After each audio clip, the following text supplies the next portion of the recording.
Thanks for watching. Don't forget to like, comment, share and subscribe to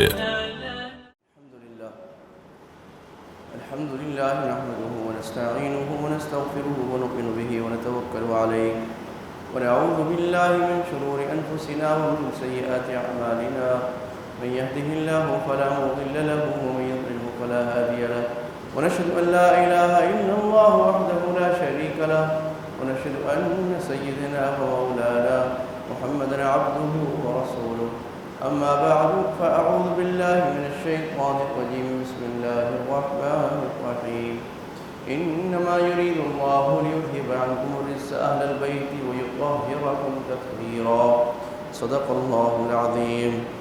ایک مرتبہ محبت سے درود پڑھ لیجیے. اللہم صلی علی محمد وعلی.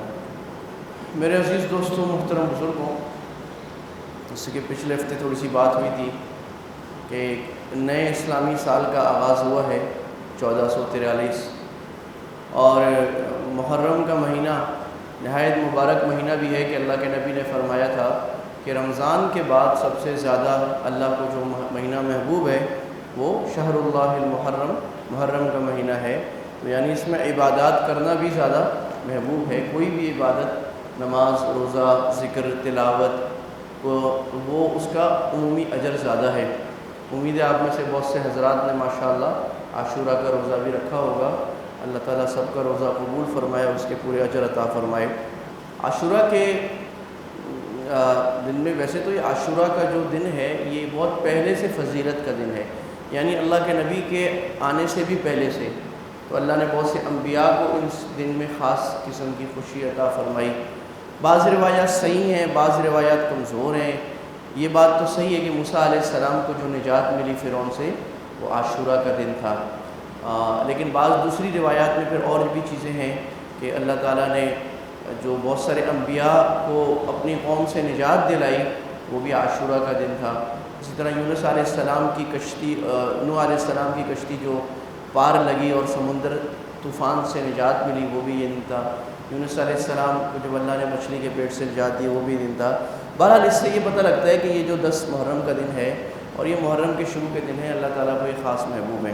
پھر ایک واقعہ اس میں اور ایسا ہوا جو جس واقعے کا اس محرم میں ہونا اس واقعے کی فضیلت کا باعث تھا، اور وہ تھا کہ اللہ کے نبی صلی اللہ علیہ وسلم کے اہل بیت اور آپ کے نواسے حضرت حسین رضی اللہ تعالیٰ عنہ کی مظلومانہ شہادت. پھر امت یاد رکھتی ہے جب سے یہ شہادت ہوئی اور وقت ہوا. لیکن اس میں ایک تھوڑا سا مسئلہ ایسا ہو گیا کہ بعض لوگوں نے بعض لوگوں کے فضائل میں غلو شروع کر دیا.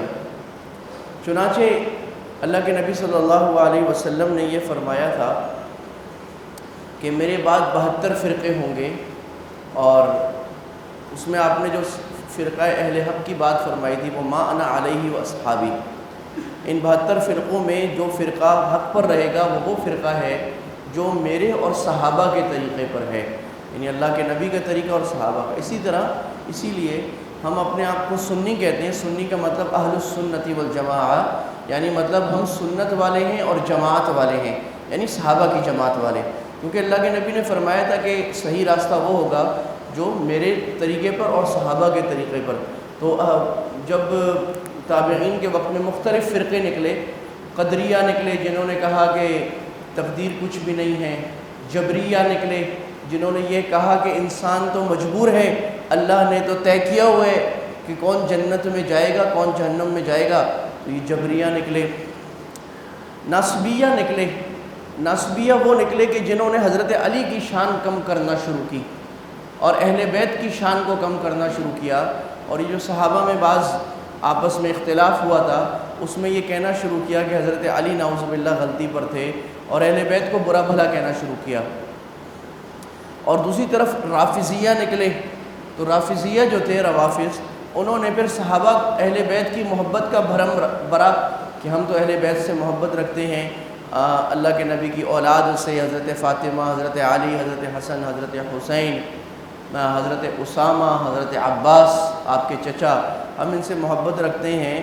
اور اس محبت کو آڑ بنا کر صحابہ سے نفرت یا صحابہ سے بغض کرنا شروع کیا، اور یہ ظاہر کرنا شروع کیا کہ گویا کہ اللہ کے نبی کے خانوادے، آپ کی اولاد اور صحابہ میں آپس میں کوئی رقابت، کوئی نفرت تھی۔ اور یہ ایسی غلط فہمی ہے جو ہمارے بہت سارے سنی سمجھدار لوگوں میں بھی پیدا ہو گئی کہ ان لوگوں میں کوئی آپس میں رقابت تھی، اور اس کے لیے بہت ساری من گھڑت قسم کی روایات گھڑی۔ مثلا یہ روایت گھڑی کہ حضرت فاطمہ رضی اللہ تعالیٰ عنہ جب اللہ کے نبی فوت ہوئے تو وہ فدق کا ایک باغ تھا رسول اللہ وہ جو آپ نے اپنے لیے رکھا تھا، تو حضرت فاطمہ جو ہیں حضرت عمر کے پاس گئیں کہ بھئی وہ باغ وراثت میں تھا، وہ آپ ہمیں دے دیں۔ تو حضرت عمر نے ان کو نعوذ باللہ برا بھلا کہا اور دروازہ حضرت فاطمہ پر گرا دیا اور وہ زخمی۔ اور ایسی روایت بہت زیادہ یہ جو مجلسیں ہو رہی ہیں اس میں سنائی جاتی ہیں، اور پھر رویا دھویا جاتا ہے اور ہاں ہو کیا جاتا ہے، تو ہمارے لوگ بھی متاثر ہو جاتے ہیں۔ حالانکہ یہ جھوٹی روایات ہیں، اصولی لحاظ سے غلط بات ہے۔ اللہ کے نبی تو زندگی میں فرما گئے تھے کہ نحن معاشر الانبیاء لا نورث، ہم دینار اور درہم وراثت میں نہیں چھوڑتے، بل نورث علما، ہم علم اپنی وراثت میں چھوڑتے ہیں۔ والعلماء ورثۃ الانبیاء، اور نبی کے وارث جو ہے وہ علماء ہیں۔ جو جتنا بڑا علم دین والا ہے وہ نبی کا اتنا بڑا وارث ہے۔ تو یہ تو سوال ہی نہیں پیدا ہوتا کہ اللہ کے نبی کی وراثت میں کیا تھا۔ تو اس طرح کی غلط روایت۔ حقیقت یہ ہے، اچھا بعض لوگ کیا کرتے ہیں کہ اہل بیت کے فضائل سنائے اور اس سے یہ ظاہر کیا کہ اللہ کے نبی کو اہل بیت سے بہت محبت تھی، باقیوں سے نہیں تھی۔ اور دوسری طرف جو ناصبی لوگ تھے وہ بھی تھوڑے بہت آج کل ہیں، وہ کیا کرتے ہیں کہ صحابہ کے فضائل ابو بکر عمر عثمان کے سنائے اور حضرت حسن حسین اور علی رضی اللہ عنہ کے جو عظیم فضائل ہیں اس کو چھپا دیا، یہ ظاہر کیا کہ ان سے زیادہ تھی۔ تو یہ مقابلہ بازی جو ہے یہ اللہ کے نبی نے سکھائی نہیں ہے ہمیں۔ اب اللہ کے نبی کا مزاج یہ تھا کہ آپ تو ہر صحابی اور اپنے ہر ساتھی اور ہر ساتھ بیٹھنے والے کو وہ احترام اور وہ عزت دیتے تھے کہ وہ یہ سمجھتا تھا کہ سب سے زیادہ محبت میرے سے ہی ہے۔ پھر یہ غلط فہمی بھی پیدا کی گئی کہ اہل بیت سے مراد اللہ کے نبی کی صرف اولاد ہے، ازواج نہیں ہے، حالانکہ یہ بات قرآن کے خلاف ہے۔ قرآن میں اہل بیت کا لفظ جو ہے ایک جگہ آیا ہے، جو میں نے خطبے میں آیت عرض کی، سورہ احزاب میں 22واں پارہ جہاں شروع ہو رہا ہے، اللہ فرما رہے ہیں وَقَرْنَ فِي بُيُوتِكُنَّ وَلَا تَبَرَّجْنَ تَبَرُّجَ الْجَاهِلِيَّةِ الْأُولَىٰ، اے نبی کی بیویوں گھر میں ٹک کے رہو اور جاہلیت کے زمانے کی طرح اپنا حسن کھول کر نہ پھرو۔ یعنی جاہلیت میں کیا ہوتا تھا کہ عورتیں سینہ کھولتی تھیں اور اپنے بال پیچھے ڈال لیتی تھیں، تو یہ جاہلیت کا طریقہ ہے کہ عورتیں بال پیچھے ڈالیں، بے پردہ ہو، اور جاہلیت الاولیٰ، یہ نئی جہالت نہیں ہے، یہ پرانی جہالت ہے۔ تو جو خواتین ہماری ایسے کرتی ہیں وہ پرانی جاہل ہیں، وہ اپنے آپ کو ماڈرن کہیں وہ ان کو مبارک ہو، لیکن قرآن ان کو، یہ حدیث بھی نہیں، قرآن کا ٹیکسٹ ان کو پرانا جاہل، 14 سال پرانا جاہل کہہ رہے، اور پھر اگر ان کے ساتھ کوئی واقعہ ہو جائے تو پھر شور کرتے ہیں ہمارے ساتھ واقعہ ہو گیا۔ بھئی وہ واقعہ ہونا تو غلط ہے، کسی خاتون جیسا بھی لباس ہو اس کے اوپر کوئی اقدام کرنا، بدکاری کرنا، بد نظری کرنا حرام ہے، وہ تو آدمی مجرم ہے ہی ہے، وہ تو قابل سزا، قابل تعزیر، قابل حد ہے، لیکن جو سبب بنا اس کا بھی تو قصور ہے۔ آپ اپنی سونا اٹھا کر باہر رکھ دیں، سڑک پر سونا چاندی ہیرا رکھ کے آ جائیں، آپ بولے چوری ہو گیا، چور بڑا خراب آدمی ہے، بھائی آپ نے رکھا کیوں تھا؟ اللہ تعالیٰ نے تو خواتین کو جو اللہ نے بڑی عزت دی ان کی حفاظت کا سبب اللہ نے حجاب کو بنایا۔ جو حجاب نہیں کرتی، تبرجن تبرج الجاہلیت الاولیٰ گھومتی ہے، اس نے اپنی ناقدری کی ہے۔ اس بہن کو بھی، اس بیٹی کو بھی سمجھانا چاہیے کہ بھائی آپ یہ نہ کرو، اس سے جو درندہ صفت لوگ ہیں ان کو شہ ملے گی آپ پر اقدام کرنے کا، غلط کرنے کا، آپ کی عزت کو پامال کرنے کا۔ تو آگے اللہ نے فرمایا کہ یہ اللہ تعالیٰ کیوں پردے کا حکم دے رہا ہے، چونکہ خطاب اصلاً ہو رہا ہے نبی کی بیویوں کو اور ان کی تبعیت میں، ان کی پیروی میں ساری امت کی عورتوں کو۔ تو اللہ کہہ رہے ہیں انما یرید اللہ لیذھب عنکم الرجس اہل البیت، اے نبی کی گھر والیوں اللہ یہ چاہتا ہے کہ تم سے گندگی کو دور کرے، یعنی جو عورت حجاب میں ہوگی اس پر گندگی نہیں آئے گی، برا الزام نہیں آئے گا۔ وَيُطَهِّرَكُمْ تَطْهِيرًا، اور اللہ تمہیں خوب پاک کر دے، بہت زیادہ پاک کر دے۔ تو یہ سمجھ میں آئی کہ خاتون کے بہت زیادہ پاک ہونے کے لیے اس کا باپردہ ہونا ضروری ہے، جو خاتون باپردہ ہے وہ بہت زیادہ پاک ہے۔ تو اس آیت میں کوئی دوسری رائے نہیں ہے، یہاں اولاد آ نہیں سکتی کیونکہ عورتوں کی بات ہو رہی ہے اور پردے کی بات ہو رہی ہے۔ تو یہاں اہل بیت سے مراد علامہ ابن کثیر نے، علامہ نصفی نے، علامہ قرطبی نے، جتنے بھی تفسیر کے بڑے امام ہیں ان سب نے لکھا کہ اس سے مراد نبی کی گھر والیاں ہیں۔ علامہ ابن کثیر نے بڑی زبردست بات فرمائی.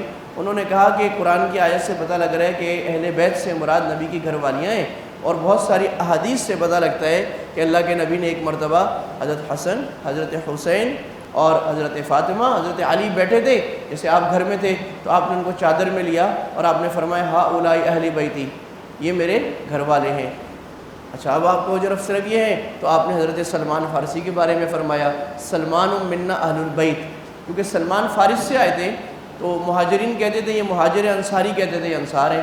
نہ وہ پورے مہاجر تھے نہ پورے انصاری تھے. انصاری مدینہ والے ہوتے، مدینہ والے تھے نہیں، اور مہاجر وہ تھا جو مکہ سے ہجرت کر کے آیا. تو صحابہ میں اختلاف ہو. اللہ کے نبی نے فرمایا کہ سلمان تو میرے گھر والا ہے. آپ نے حضرت اسامہ بن زید کو کہا میرے گھر والے ہیں. تو یہ علامہ ابن کثیر نے لکھا بھی سارے نبی کے گھر والے ہیں سب کچھ. اب اہل بیت کے فضائل ہیں، جیسے اللہ کے نبی نے فرمایا کہ ترکت فیکم امرین ما ان تمسکتم بہ لن تضلوا بعدی ابدا، میری امت میں 2 چیزیں چھوڑ کے جا رہا ہوں، ان کو پکڑ کے رکھو گے گمراہ نہیں ہوگے. ایک کتاب اللہ و سنتی، اللہ کی کتاب میری سنت. یہ 2 چیزیں امت جب تک پکڑ کے رکھے گی، قرآن اور سنت کو اپنا ہادی بنائے گی. اور اگر کوئی آدمی غلط بات کر رہا ہے تو اس پیمانے پہ دیکھے گی کہ بھئی اگر فلاں مولوی صاحب، فلاں انجینئر صاحب، فلاں ڈاکٹر صاحب وہ بھی قرآن حدیث سے بات کر رہے ہیں، وہ اسلام کا کوئی نیا ورژن بتا رہے ہیں جو ہم نے سنا نہیں، بڑا مزہ آ رہا ہے، تو یہ دیکھیں کہ ان کی باتیں قرآن و حدیث کے مطابق درست بیٹھتی نہیں بیٹھتی. اور دوسری روایت میں اللہ کے نبی نے فرمایا کہ میں 2 چیزیں چھوڑ کے جا رہا ہوں، ان کو پکڑ کے رکھنا، چھوڑنا نہیں. ایک اللہ کی کتاب و عطرتی، اور میرے اہل بیت، میری اولاد. تو یہاں سے آپ کی اولاد کے عظیم فضائل سمجھ میں آتے ہیں. پھر اللہ کے نبی نے، میں نے جیسے عرض کیا کہ آپ نے سب کو ان کا برابر درجہ دیا. ابو بکر تو ابو بکر ہیں، آپ نے فرمایا بھئی میرے بعد آؤ نہ پاؤ ابو بکر کو لے. آپ نے فرمایا میرے اوپر جس کے احسان تھے سب کے احسان میں نے اتار دیے الا ابا بکر، ابو بکر کے احسان میں زندگی میں نبی نہیں اتار سکتا، اللہ ہی اتارے گا. عمر رضی اللہ کے بارے میں آپ نے فرمایا عمر تم جہاں سے گزرتے ہو شیطان بھی بھاگ جاتا ہے. آپ نے فرمایا میرے بعد نبی ہوتا عمر ہوتا. تو آپ نے حضرت عمر رضی اللہ عنہ کے عظیم فضائل، اور آپ حضرت ابو بکر اور حضرت عمر کا ایک مرتبہ ہاتھ پکڑ کر داخل ہو رہے ہیں مسجد میں، اور صحابہ فرماتے ہیں کہ اللہ کے نبی جب مسجد میں داخل ہوتے تو ہم سب رعب سے اپنی نظریں جھکا لیتے الا ابا بکر و عمر. ابو بکر و عمر جو ہیں وہ اللہ کے نبی کی طرف دیکھ کے مسکراتے، ان کی طرف دیکھ کے مسکراتے. تو آپ نے ایسے نا ابو بکر و عمر کا ہاتھ پکڑا ہوا، آپ مسجد میں داخل ہو رہے، آپ نے فرمایا ابو بکر و عمر ہم قیامت میں ایسے ہی کھڑے ہوں گے. اب وہ قیامت میں ایسے کھڑے اس لیے ہوں گے کہ ابو بکر و عمر کی قبریں اللہ کے نبی کے ساتھ ہیں، تو ایسے ہی کھڑے ہوں گے. عثمان کے بارے میں ذی النورین کا لقب اللہ کے نبی نے خود دیا کہ آپ کی 2 بیٹیاں اللہ کے نبی نے بہائیں، اور آپ نے فرمایا میری اور بیٹیاں ہوتی تو میں عثمان کو دیتا. آپ نے فرمایا عثمان ایسی حیا والا ہے کہ فرشتے بھی اس سے حیا کرتے ہیں. آپ نے حضرت عثمان کو بشارت سنائی فتنے کے وقت کی کہ عثمان ایک وقت آئے گا، فتنے کا وقت آئے گا، تمہیں ایک قبا دی جائے گی اور لوگ تم سے وہ قبا اتارنے کی کوشش کریں گے، تم وہ قبا نہ اتارنا، یعنی خلافت کی قبا. تو آپ نے سب کے فضائل بیان فرمائے. ابو عبیدہ رضی اللہ عنہ کو آپ نے فرمایا امین هذه الامہ، اس امت کے امین، رازدار. اور کسی کو آپ نے فرمایا کہ بھی لکل نبی حواری و حواری فی الجنت زبیر بن عوام، ہر نبی کا ایک خاص دوست ہوتا ہے جنت میں، میرا خاص دوست جو ہے وہ زبیر ہے. اب یہاں پر جو لوگ تفریق کرتے ہیں کہ بھئی یہ زیادہ فضیلت والا ہے، یہ وہی فضول بات ہے، دین نے یہ سکھایا نہیں ہے. بلکہ انبیاء کے بارے میں بھی اللہ نے فرمایا ہے، اور ہمارا اصول ہے کہ انبیاء میں ایک کو دوسرے پر فضیلتیں نہ دی جائیں کہ موسیٰ کم فضیلت والے تھے، نوح زیادہ فضیلت والے تھے، ابراہیم جتنی اللہ نے بیان کیا بھئی وہ بول دوں. یہ ہم لوگ مقابلہ بازی نہیں کرتے، یہ جاہل لوگ کام کرتے ہیں. ایک مرتبہ پرانی بات ہے، میں حرم شریف میں بیٹھا تھا تو 2 لوگ بیچارے جو ہے نا وہ کرامتیں بیان کر رہے ہیں. یہ زیادہ کرامتیں بیان کرنے سے نا عقیدہ کمزور ہوتا ہے. ایک بزرگ پہاڑ پہ چڑھ گئے، ایک بزرگ جناب کنویں میں الٹا لٹک کے ساری زندگی عبادت کرتے رہے، ایک بزرگ جناب 40 سال ٹانگ پہ کھڑے ہو کے عبادت کرتے تھے. بھائی ٹانگ پہ تو بطخ کھڑی ہوتی ہے یار، انسان تو 2 ٹانگوں پہ کھڑا ہوتا ہے، فضول بات ہے. اللہ کے نبی نے تو نہیں سکھایا ایک ٹانگ پہ کھڑے ہو کے عبادت کرو. تو وہ کہہ رہے کہ جناب ایک مرتبہ مقابلہ ہو گیا حسن بصری اور رابعہ بصریہ کا، اور کون بڑی کرامت دکھاتا ہے. تو حسن بصری جو ہے انہوں نے جو ہے نا وہ پانی پر مصلی بچھا کے نماز پڑھ لی. تو رابعہ بصریہ جو تھی انہوں نے ہوا پر مصلی بچھا کے رکھی، وہ جاہلوں والی باتیں۔ اولیاء جو ہیں وہ اپنی کرامتوں کو چھپایا کرتے ہیں، اظہار نہیں کرتے، وہ آپ مقابلے کر رہے ہیں۔ اسی طرح اللہ کے نبی کا ہر صحابی اور ہر خاص صحابہ کے ساتھ خاص معاملہ تھا، ہر ایک کو اپنی جگہ رکھنا، ہر ایک کے خاص فضائل بیان فرمانا۔ اب اللہ کے نبی نے جو حسن حسین کے فضائل بیان فرمائے، حضرت علی کے فضائل بیان فرمائے، وہ علی آپ نے جب خیبر فتح ہونا تھا تو اب وہ خیبر فتح نہیں ہو رہا تھا، 2-3 دن ہو گئے، کیونکہ خیبر والے بڑے مضبوط بہادر لوگ تھے اور یہودیوں میں بہادر کم ہوتے تھے، خیبر والے بڑے خطرناک لوگ تھے۔ تو آپ نے فرمایا کہ کل میں جھنڈا ایک ایسے شخص کو دوں گا جس سے اللہ اور اللہ کا رسول محبت کرتا ہے۔ تو صبح آپ نے پوچھا، اب سارے صحابہ جو ہے نا کھڑے ہو کے دیکھ رہے کہ اللہ کے نبی ہمیں بلا لیں۔ وہ آگے بڑھنے کا شوق نہیں تھا، یہ شوق تھا کہ ہمیں سند مل جائے گی کہ اللہ کا رسول ہم سے محبت کرتا ہے، ہم بھی دعا کر لیں بھائی ہم ایسے بن جائیں کہ اللہ کا رسول ہم سے محبت کرے اور ہم اللہ کے رسول سے محبت کرنے والے بن جائیں۔ ہم محبت کریں گے تو وہ بھی محبت کریں گے، اور ہم اللہ کے رسول سے محبت کریں گے، اللہ خود محبت کرے گا، قرآن میں وعدہ ہے۔ ہم اللہ کے نبی کی محبت پیدا کر لیں، اللہ خود۔ تو آپ نے فرمایا علی کہاں ہے، علی کو بلاؤ۔ تو کہا وہ بعینہ رمد، کہا رسول اللہ ان کی آنکھ میں نا وہ کوئی بیماری ہے۔ آپ نے فرمایا بلاؤ، اپنا لعاب مبارک اپنا تھوک نکال کے حضرت علی کی آنکھ میں لگائی، وہ آنکھ بالکل ٹھیک ہو گئی۔ آپ نے حضرت علی کے ہاتھ میں دیا، آپ نے کہا جاؤ حضرت علی لڑائی کرو۔ تو حضرت علی واپس مڑے، کہا بمن اقاتل یا رسول اللہ، یہ لڑائی کیوں کرنی ہے؟ لڑائی برائے لڑائی کرنی ہے، یا اسلام کیا لڑائی مار کٹائی کے لیے ہے؟ یہ اسلام کا مقصد لڑائی کرنا نہیں، مقصد لڑائی کرنا نہیں ہے۔ آپ نے فرمایا قاتل علی ان کلمۃ اللہ العلیٰ، اس لیے جہاد کرو کہ اللہ کا دین غالب آ جائے۔ اور علی یہ بات یاد رکھنا، اللہ تمہارے ہاتھ سے ایک آدمی کو ہدایت دے دے، یہ 100 سرخ اونٹوں سے تمہارے لیے بہتر ہے۔ تو بھئی ہم سوچ لیں کہ ہم کسی کی ہدایت کا سبب بنے ہیں کہ نہیں بنے؟ نہیں بنے تو فکر کریں۔ جماعتیں نکلتی ہیں ماشاءاللہ طریقہ، اللہ نے مجھے بھی توفیق دی، ابھی میں 3 دن اللہ کے راستے میں لگا کے چھٹیاں تھی قیمتی بنا لی، ہمارے ساتھ ہمارے طلباء بھی تھے، علماء تھے۔ تو بھئی میں کسی کی ہدایت کا سبب بناؤں کہ نہیں؟ جب آپ کسی کی ہدایت کے سبب بنیں گے، اللہ آپ کی ہدایت کو اچھا کریں گے۔ اچھا، اسی طرح اللہ کے نبی کی وفات کے بعد یہ پروپیگنڈا کیا جاتا ہے کہ صحابہ کی آپس میں کوئی نفرتیں تھیں، نعوذ باللہ، یہ بھی جھوٹی بات ہے۔ ایک آدھ واقعہ تو بھائیوں میں آپس میں بات نہیں ہو جاتی، کبھی بھائیوں میں ہو جاتا ہے ناراضگی، لیکن کوئی ایسی ناراضگی کہ ہمیشہ کی نفرت، یہ بالکل جھوٹ ہے۔ چنانچہ ابو بکر رضی اللہ تعالی عنہ وہ یہ کہتے ہیں کہ میں اپنی اولاد کو خوش کروں، اگر مجھے خوش کرنا ہے تو اہل بیت کو، حسن حسین کو خوش کرو، میں اس سے زیادہ خوش ہوتا ہوں۔ اور ایک مرتبہ حضرت ابو بکر گزر رہے اور حضرت حسن حسین جو ہیں وہ علی نے نا اٹھایا ہوا حضرت حسین کو، تو اللہ کے حضرت حسن کو، تو حضرت ابو بکر نے چھیڑا اور کہا واللہ شبیہم بنبی لا شبیہم بعلی، اللہ کی قسم یہ علی تمہاری طرح نہیں ہے، نبی صلی اللہ علیہ وسلم کی طرح ہے۔ تو حضرت حسن جو ہے وہ اوپر سے اللہ کے نبی کی طرح تھے، اور حضرت حسین جو ہے وہ نیچے سے اللہ کے نبی، کے پاؤں قدم اللہ کے نبی کی طرح تھے، اوپر سے اپنے باپ کی طرح تھے۔ تو یہ ایسے حضرت عمر رضی اللہ تعالیٰ عنہ کی جب خلافت ہوئی تو حضرت عمر کی خلافت لمبی رہی ہے، 11 سال رہی ہے۔ تو علامہ ابن تیمیہ رحمہ اللہ تعالیٰ نے لکھا ہے کہ حضرت عمر کی جب خلافت کا وقت آیا تو وہ وظائف مقرر کیے۔ تو حضرت عمر بہترین ایڈمنسٹریٹر تھے۔ حضرت عمر نے جس حکومت کی بنیاد رکھی وہ بڑی کامیاب تھی، ڈاک کے نظام بنائے اور جہاد کا نظام بنایا، باقاعدہ وردیاں رکھیں، وظیفے رکھے۔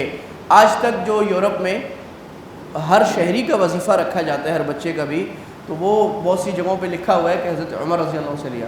تو انہوں نے وظیفے رکھے، تو لڑنے والوں کے، بڑوں کے، علماء کے، سب کے، کہ اسٹیٹ جو ہے وظیفہ دے گی اور یہ اپنی خدمت کرے۔ تو اس میں جو اللہ کے نبی کی جو اولاد تھی حضرت حسن حسین، ان کا وظیفہ اپنے بیٹے سے زیادہ رکھا۔ تو عبداللہ بن عمر نے کہا کہ ابا جان آپ نے ان کا وظیفہ زیادہ رکھا ہے، حالانکہ میں لڑائی میں ان سے زیادہ اچھا ہوں۔